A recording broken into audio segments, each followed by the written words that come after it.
주띵커와 함께하는 오늘의 인문학 산책. 네이버 블로그 김종원 작가님과의 대화.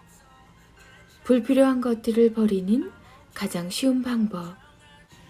매장에서든 온라인에서든 마트에서 카트에 이것저것 담을 땐 정말 다 필요한 것들로 보인다. 그러나 계산하기 전에 이런 시선으로 하나하나 다시 살펴보면 대부분 불필요한 것들이라 절반은 사지 않게 된다. 이건 내 삶에 꼭 필요한 물건인가? 옷을 버리려고 작정하고 옷장을 열어도 대부분 거의 버리지 못하고 포기하게 된다. 그냥 보면 다 입을 만한 옷처럼 보이기 때문이다.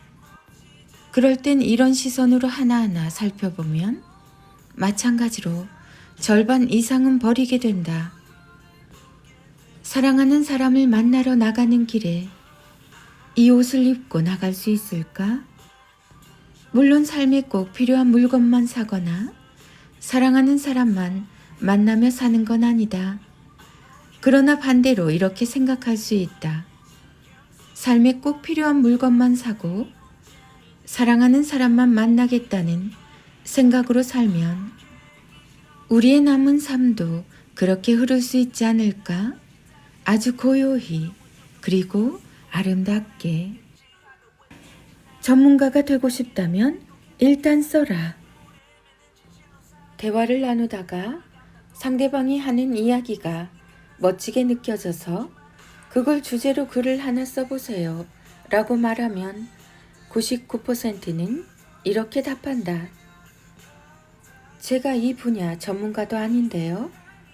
그럼 나는 바로 이렇게 답한다.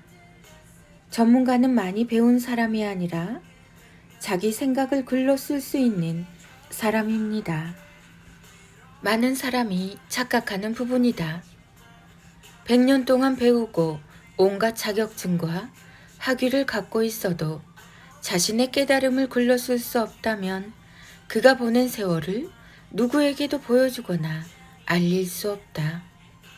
하고 싶은 일이 있다면 가장 먼저 그 일에 대해서 글을 써라. 경제 전문가가 되고 싶다면 현재의 경기 침체에 대해서 자신의 생각을 글로 써라. 이제는 많이 배운 사람보다는 많이 보고 많이 생각한 후 그걸 글로 쓸 수 있는 사람이 필요하다. 1000권의 책을 읽은 사람이 아니라 한 줄의 글을 썼을 때 세상은 당신을 전문가라 부른다. 바로 그가 only one이다. 어른이 되려면 혼자서 사는 삶에 익숙해져라. 중년을 지나가는 사람이 반드시 깨달아야 할 사실이 하나 있다. 그건 바로 혼자서 사는 삶에 익숙해져야 한다라는 사실이다. 누구나 젊을 때는 다양한 사람과 인연을 맺으며 이런저런 사람과 친분을 나눈다. 이유가 뭘까?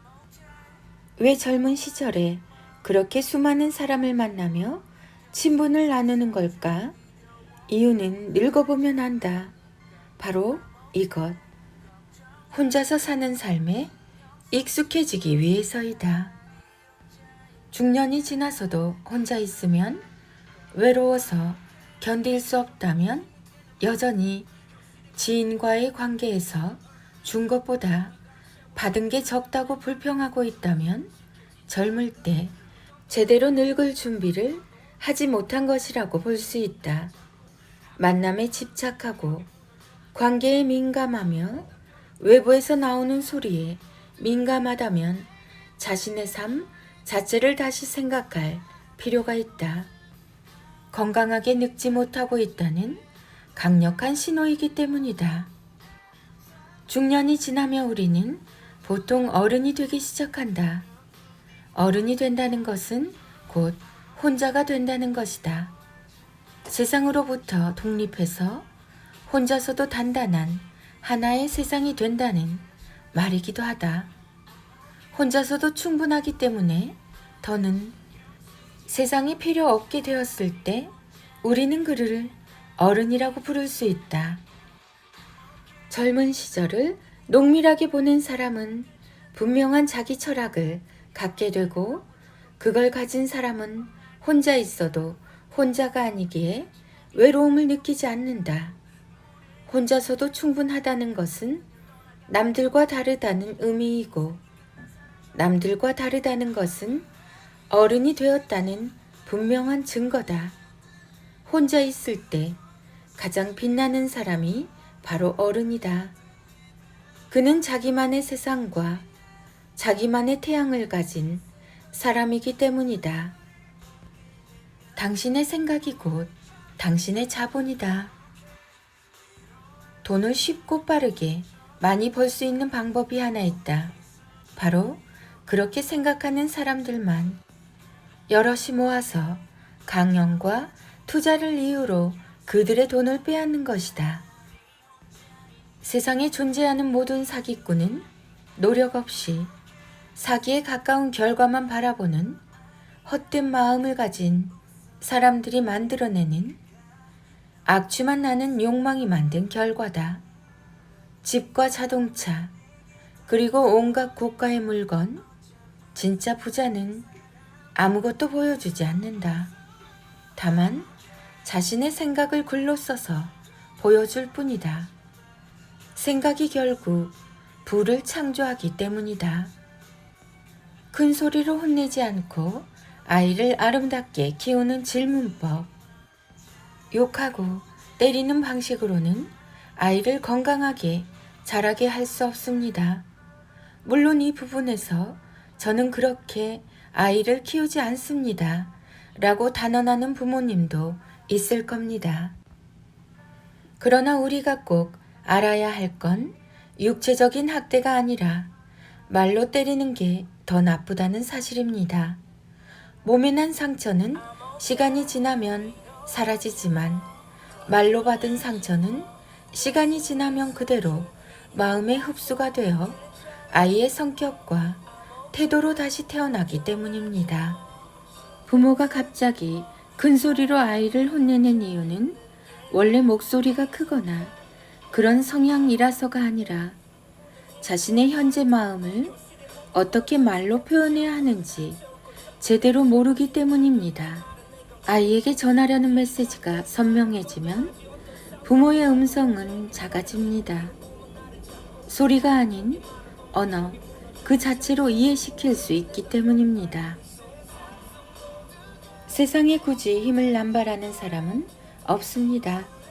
만약 아이를 혼내는 여러분의 소리가 점점 커지기 시작한다면 다음 4가지 질문을 자신에게 던지는 게 좋습니다. 나는 지금 제대로 아이를 혼내고 있나? 내가 전하려는 메시지를 파악하고 있나? 지금 아이는 두려움에 떨고 있나? 아니면 내 이야기에 공감하고 있나? 만약 이 질문에 긍정적인 답이 나오지 않는다면 아이를 혼내려는 행동을 잠시 멈추고 깊이 생각하는 시간을 갖는 게 좋습니다. 분노와 명령을 무기로 삼아 억지로 혼낸 시간은 아이에게 최악의 기억으로 남아 부모에 대한 불신과 해결책을 찾을 수 없는 무기력으로 나타날 수 있기 때문입니다. 부모가 분명한 언어로 아이에게 자신의 메시지를 설명하지 못하고 억지 논리와 소리의 높이로만 의견을 강제한다면 그걸 그대로 배운 아이는 주변 친구들이나 어른들에게 불손한 모습을 보여주며 인간관계에 대처하는 능력이 현저히 떨어진 상태가 될 겁니다. 아이에게 화를 내지 않고 필요 이상으로 소리 지르지 않으려면 지금부터 제가 소개하는 마음 질문을 먼저 묻고 시작하는 게 좋습니다. 그래야 질문에 대한 아이의 답을 듣고 난 후 조금 더 섬세하게 말을 다듬어 아이에게 전할 수 있기 때문입니다. 중요한 건 아이의 생각을 분명히 알아야 조금 더 아이 마음에 닿는 말을 할 수 있다는 사실을 자각하는 것입니다.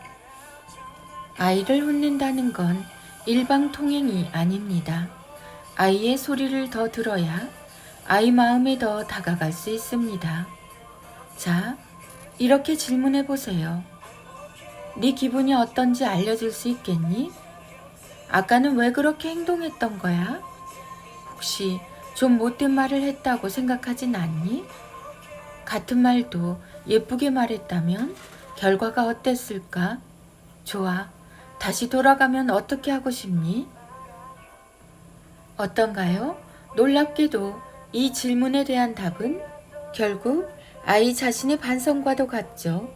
이렇게 편안하게 아이 마음을 듣는다는 자세로 시작하면 단지 질문만으로 아이를 바꾸는 효과를 낼 수 있습니다. 혼낸다는 건 소리를 지르거나 인상을 쓰는 게 아닙니다. 아이가 자신의 잘못을 스스로 인정하고 더 좋은 모습으로 자신을 바꾼다면 이렇게 큰 소리 하나 없이 이루어진 아름다운 변화를 서로에게 선물할 수 있습니다. 혼내지 마시고 변화를 선물해 주세요. 띵컬 김종원 작가. 김종원 작가. 부모 교육, 자녀 교육, 책 육아, 초등맘, 홈스쿨링, 초등공부, 부모의 말, 정서, 태도, 언어, 예쁜 말, 좋은 글귀, 사랑. 인문학의 대가 김종원 작가님의 매일 아침을 여는 1분의 기적. 인생 2막을 아름답게 만들 근사한 성장은 현실의 반복을 통해 조금씩 이루어진다. 지금 할 수 있는 일을 지금 하는 사람만이 지금 할 수 없는 일을 조만간 할 수 있게 된다. 아이들의 낭송이 계속됩니다. 하루 한 장 365 인문학 달력. 쉽지 않을 거라는 주변의 이야기는 스침을 돌아서자 지금 하고 있는 공부가 꿈을 위한 근사한 일이 되어줄 것이다. 엄마의 낭송이 이어집니다. 하루 한 장 365 내 아이 성장인력. 억지로 무언가를 하지 말고 마음이 원하는 길을 걸을 수 있게 자신을 그냥 마음에 맡기세요. 그 길의 끝에서 당신에게 꼭 필요한 것을 만날 수 있을 겁니다.